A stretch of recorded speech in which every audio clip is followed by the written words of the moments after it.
The Reconstructionist Radio Podcast Network presents Axe to the Root with Bo Marinov, where you get a Christian Reconstructionist perspective on the pressing issues of today.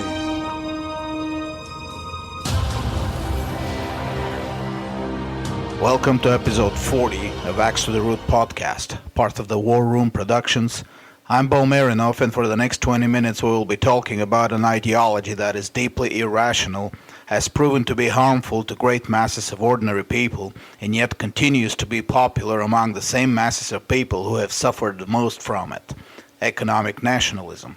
It is known by a number of other names as well, like mercantilism, protectionism, import substitution, economic patriotism, positive trade balance, localism, domestic vertical linkages theory, etc., etc., etc. Now, I prefer the name economic chauvinism, for behind the facade of all these professionally sounding names, the essence is deeply immoral, anti-biblical, and based on a prideful belief in the natural superiority of one's own group over the others.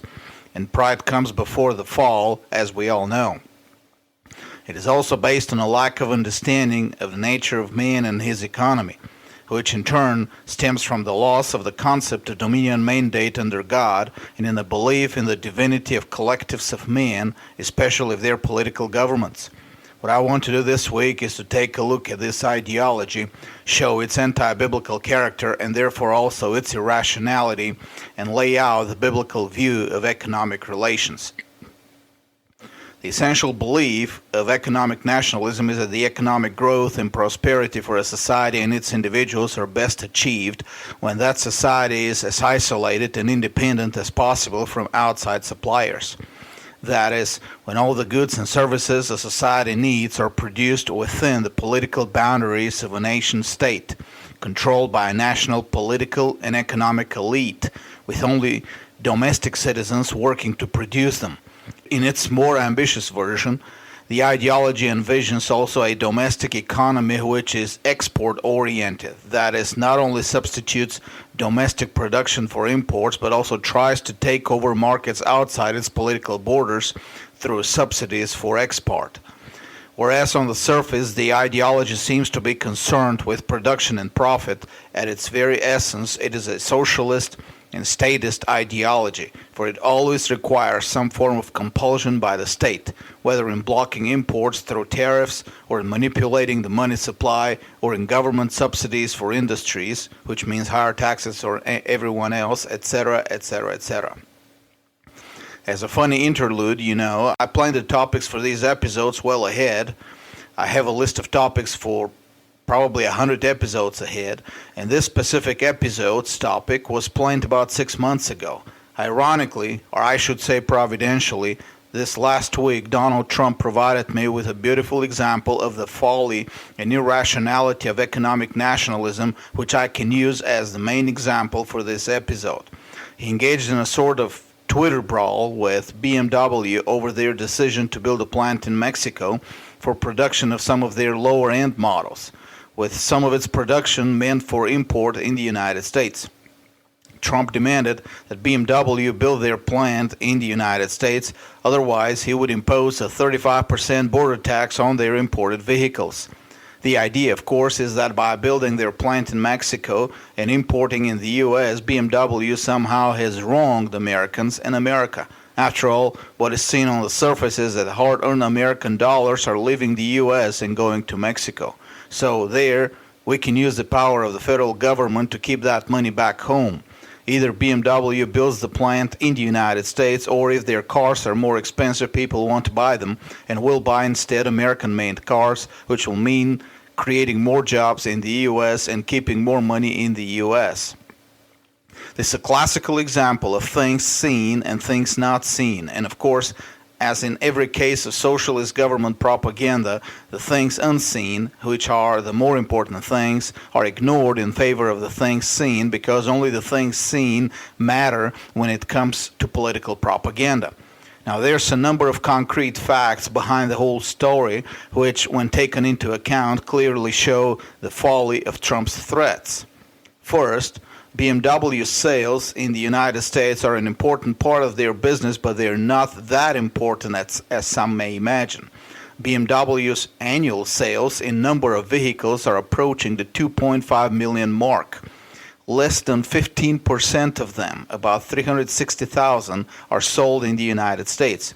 Of those, more than 100,000, the most expensive ones, are produced in the US. Yes, BMW already has a plant here, and we will mention it later. So Trump's border tax will affect no more than 10% of their vehicles, and that is the cheapest models, which means those really affected will be rather the middle class, and BMW is not going to suffer that much. Second, even if BMW loses sales of 100 to 200,000 vehicles a year, and these sales go to domestic automakers, this won't affect the job market in any way. The annual production in the United States is about 12 million units for all the automakers, but the total capacity is over 16 million. Thus, the domestic automakers can easily increase the production without hiring new people. It's modern technologies that can make this happen.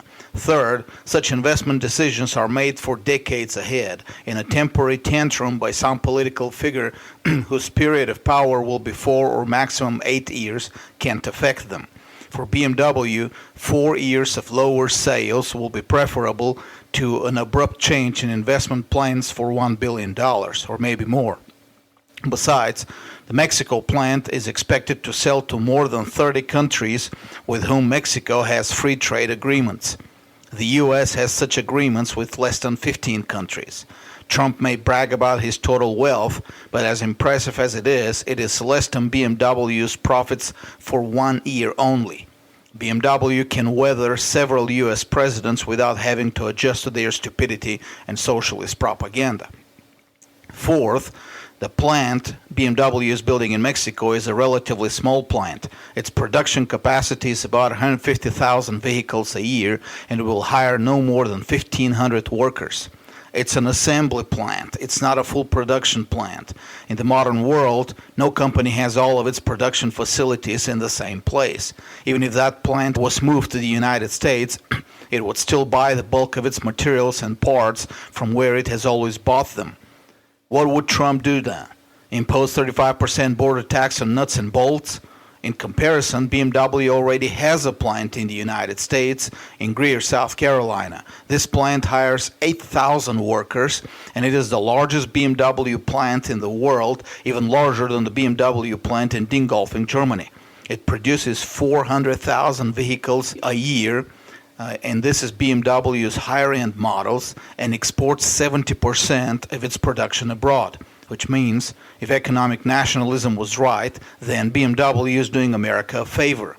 If Trump's policies of isolationism and closed borders become the norm around the world, that plant will have to close or cut production because it won't be able to sell its expensive vehicles abroad.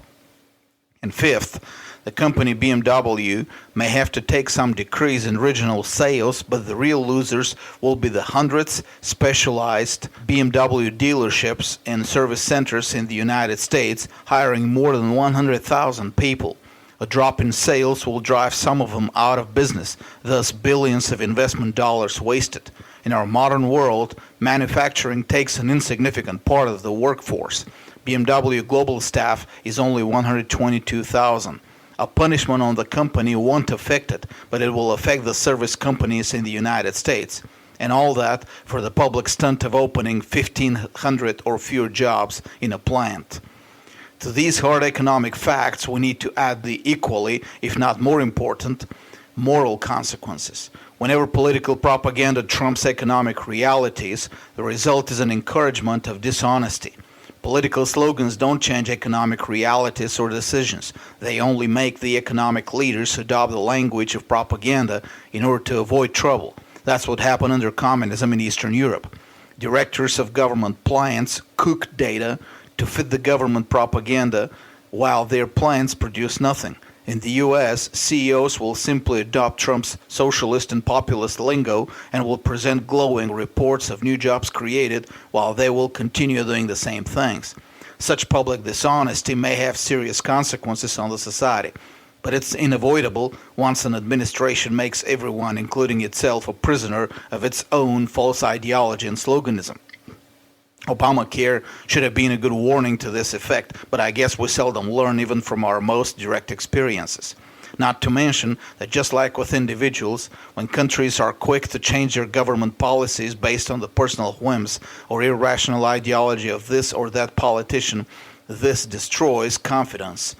And investors are not going to be so confident. Also, not to mention that the artificial removal of one serious player on the market, especially one like BMW who offer extremely high quality at affordable prices, will result in lower competition, and we as Americans more than anyone else should know that lower competition inevitably leads to lower quality and higher prices. In short, Trump's rant against BMW is completely irrational. It won't create more jobs or economic growth for America, but it certainly can create problems for the economic growth in the long term and for the well-being of ordinary people in the short term. I went into all these details about BMW because this example was very instructive about the irrationality of economic nationalism.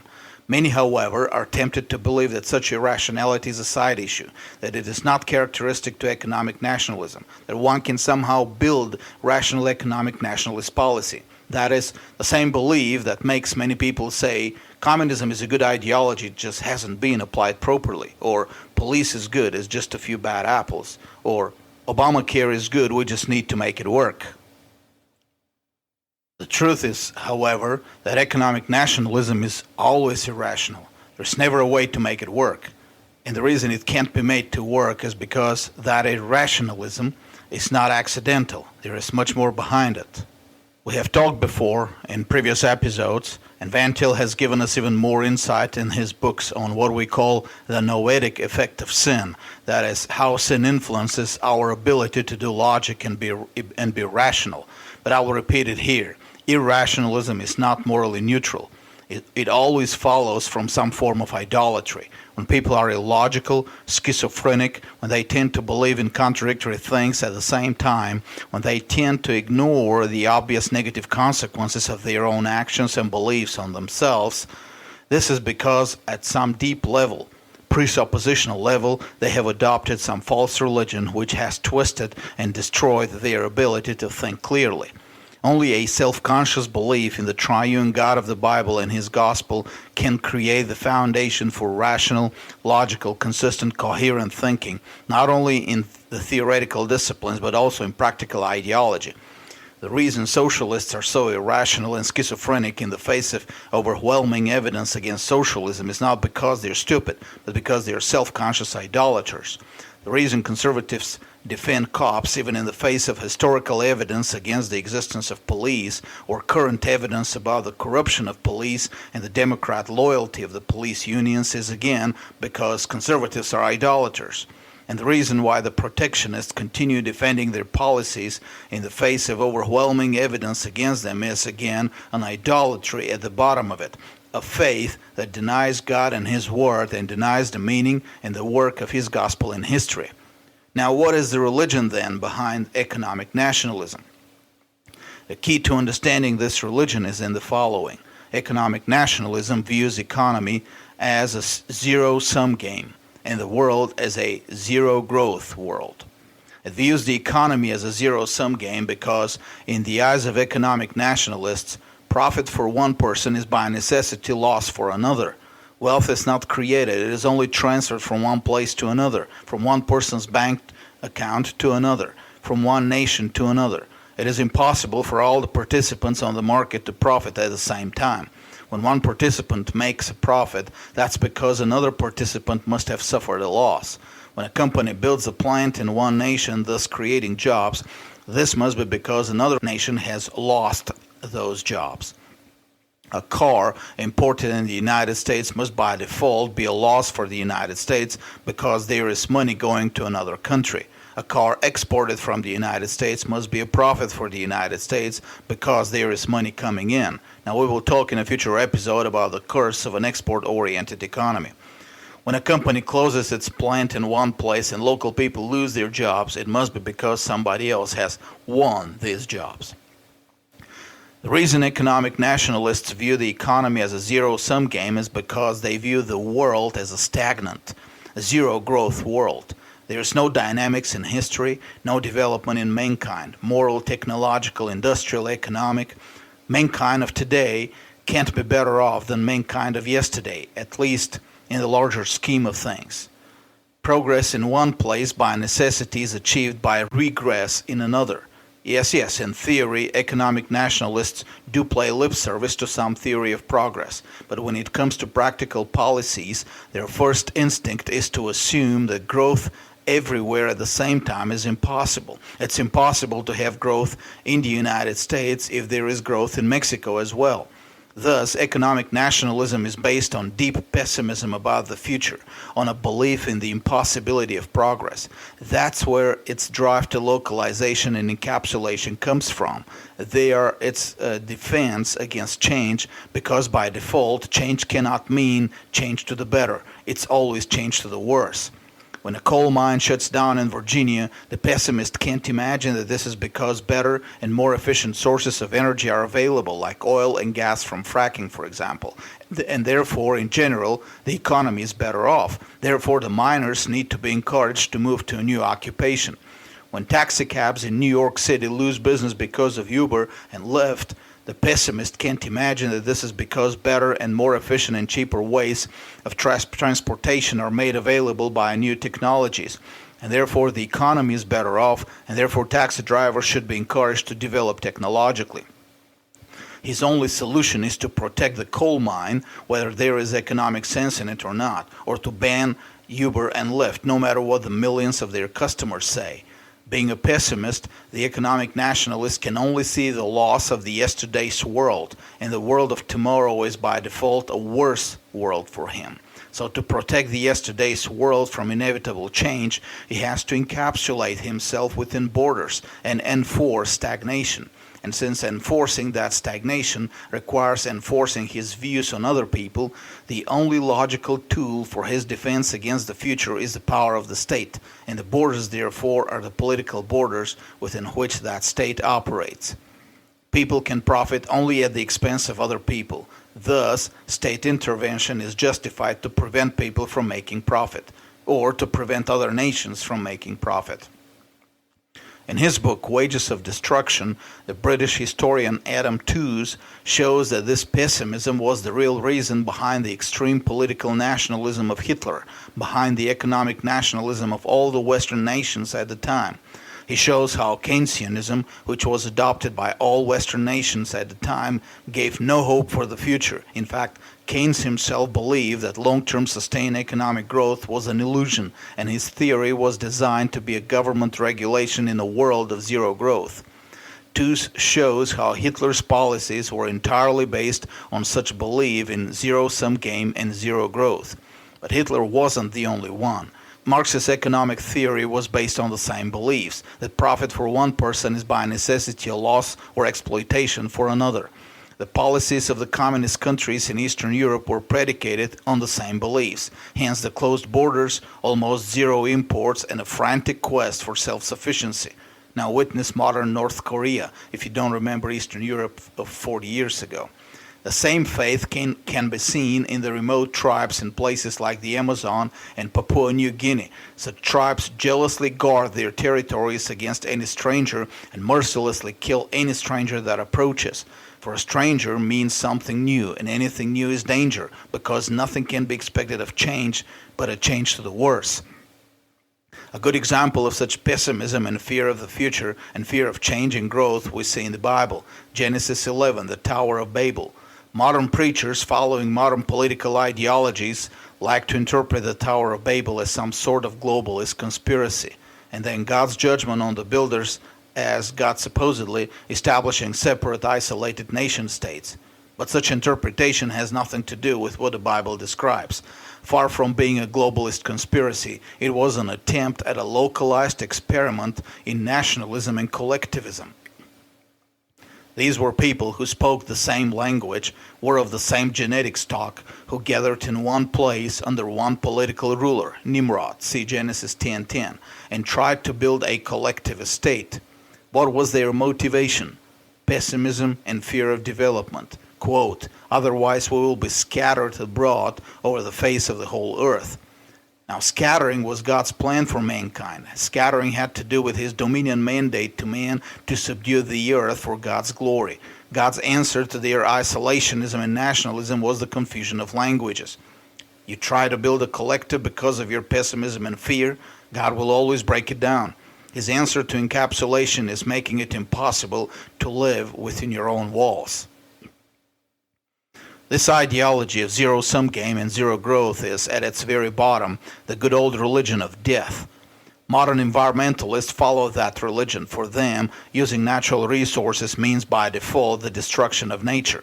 Thus, they would prefer to see the death of mankind because they cannot imagine that it is possible for man to be both technologically developed and a good steward of nature. Modern advocates of abortion follow the same religion. Resources spent on raising children mean by default resources taken away from personal career advancement. So let's murder unborn children in order to have economic growth. Modern overpopulation alarmists follow the same religion. They can't imagine a world where there is both demographic and economic growth. Modern socialists and government welfare advocates follow the same religion. They can't imagine that a company and its owners can make profits without, by default, making other people poor. Hence, it takes government force to have social justice. Modern warmongers in the Republican Party follow the same religion. They can't imagine that it is possible for one nation to prosper unless other nations are brought to ruins. Economic nationalism is just one of the expressions of the same religion of death, a religion that sees the world as a grim place of permanent stagnation, where the only hope for an individual, group, or a nation is to subjugate other individuals, groups, and nations, or at least cut them off from growth. God's answer to this religion of death is his dominion mandate, the covenantal obligation upon every single individual to be a faithful steward of God's creation and develop his part of the creation to full productivity. This obligation is of man before God, and no earthly institution is allowed to stand between man and God in the fulfillment of that dominion mandate. As long as an individual man is not committing crimes, he must be freed from any interference, control, regulations, tariffs, or punishments.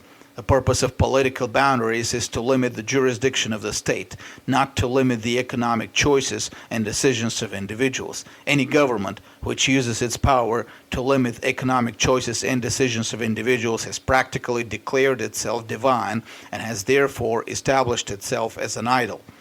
It is in the free pursuit of man's calling, including in his free associations with other men, whether in trade or business corporations and enterprises or exploration, etc., that prosperity is created. Free men, under God, work to innovate and organize production in ways to make their products cheaper and more efficient, so that they can serve their customers better, so that they can have their business. This means also division of labor. Some people or groups of people will specialize in one product or service more than other people, will produce better and cheaper, and will exchange it for other goods and services. This process benefits all of them, and all of them profit. When a BMW is sold from the Mexico plant to the U.S., it's not just Mexico that profits. The U.S. customer also profits because he gets a good car for a lower price. And such free associations and trade, profit for one man doesn't mean loss for another. To the contrary, the only way for one man to profit is to make other men profit too. This is the faith of life and growth of the Bible applied to the economic life of man in his society, God's dominion mandate. And when the state intervenes to control and regulate man and his economic choices, it can only destroy life and destroy growth. That's the religious root of economic nationalism, the religion of death. The farther we stay away from it, the faster we will grow our economy. The book I will assign for reading this week is Wages for Destruction, The Making and Breaking of Nazi Economy by Adam Tooze.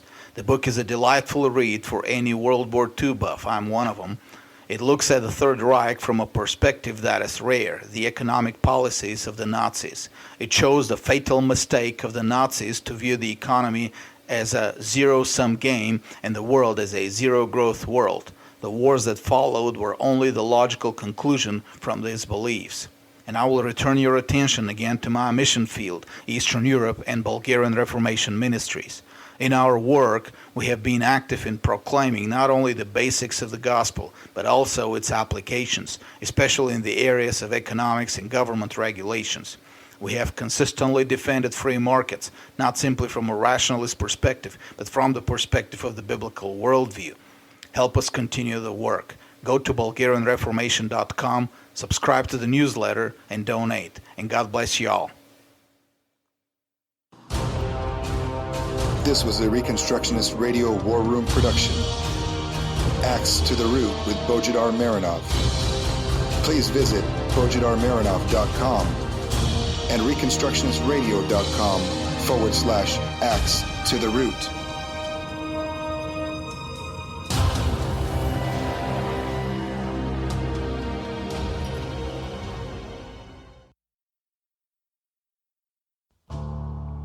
The Reconstructionist Radio Podcast Network brings to you a complete lineup of podcasts where you will hear practical and tactical theology. Our desire is not simply that you consume our shows, but that you also live out your faith in every area of life.